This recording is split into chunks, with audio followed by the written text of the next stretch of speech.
தனுஷ் இயக்கி நடித்திருக்கும் படம் இட்லி கடை.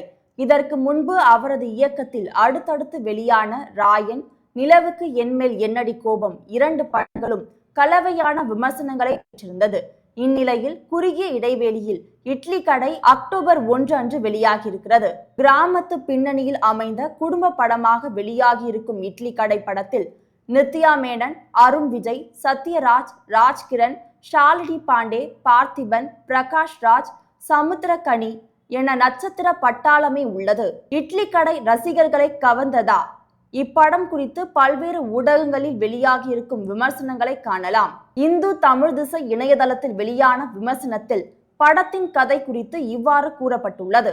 கிராமத்தில் சிறிய இட்லி கடை வைத்து குடும்பத்தை காப்பாற்றும் சிவனேசன், கேட்டரிங் படித்து முடிக்கும் அவரது மகன் முருகன், வெளிநாட்டில் பெரும் பணக்காரரான விஷ்ணுவர்தனின் ரெஸ்டாரண்டில் வேலைக்கு சேர்கிறார். இங்கு அவரது திறமைக்கு பாராட்டுகளும் பதவி உயர்வுகளும் கிடைக்கின்றன. இது விஷ்ணுவர்தனின் மகன் அஸ்வினுக்கு ஒருவித தாழ்வு மனப்பான்மையை உருவாக்குகிறது. முருகனின் மீது காதல் வயப்படும் தனது இளைய மகள் மீராவுக்கு அவரை திருமணம் செய்து கொடுக்க சம்மதிக்கிறார் விஷ்ணுவர்தன்.